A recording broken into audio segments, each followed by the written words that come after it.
Sa dinami-dami ng pudtripan dito sa Carriedo, talaga naman mabubusog ka. Bukod sa napakamura na, ay talaga naman napakasarap pa. Pero meron din dito isang pudtripan na wag niyong palalampasin pag napadayo kayo. Na bukod sa napakamura na, ay napaka-healthy pa. Ito nga yung fruit ninja ni Ate Dico.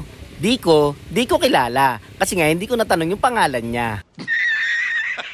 Ayun guys, nandito tayo sa may Carriedo mga koy. So, naghanap tayo ng pupudtripan natin. So, malapit tayo dito kay Neneng B. Ayan, so ito yung hotdogs mga koy. Yan si Neneng B at saka si Haring Manggi. So, meron ako na-ispatan dito pang healthy living to mga koy. Kaya sa mahilig sa mga prutas dyan, samahan niyo ako. Tingnan natin to. Let's go. Hi ate! Hello po. Ate, ano po yung mga tinitinda mo? May tropical fruits po. May guava, may honeydew, pakwan, tas Yun. melon. Magkano naman po yung presyo niyan? May 50, 60, 80. Sige tayo, pa-order ako nung 60 ba yun? Yung kaya 60 po. Ayan. Yan o. Mangga po. Honeydew, papaya, Kaya. 60 pesos, napakarami na yun te, no? bayabas. Watermelon. Mga overload nga yan te, no? Sikat ka na. Yan. Hello, kate. Oh.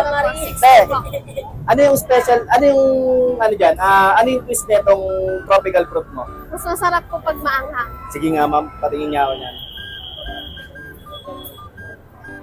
Alam mo 20 years old. Ano yan te? Ano po, chili Chili flake. flakes. Sweet sauce po. Sweet sauce. Ayun yung nilagay sa'yo?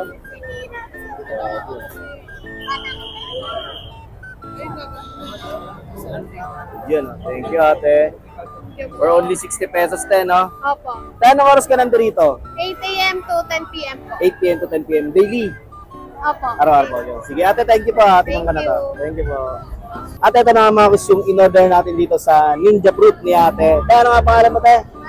Marie, ni ate Marie yan.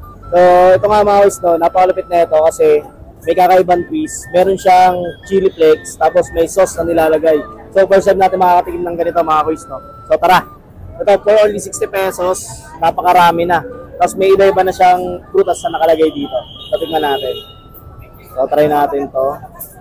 Ano tawag dito? Melon. May sauce siya, tapos chili flakes. So, tara. Yung sauce niya pala parang sweet and spicy. Ganyan yung lasa. So, try naman natin yung pinya. Pineapple.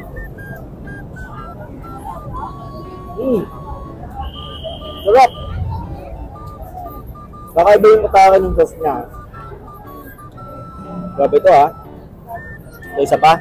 Try naman natin dito sa watermelon.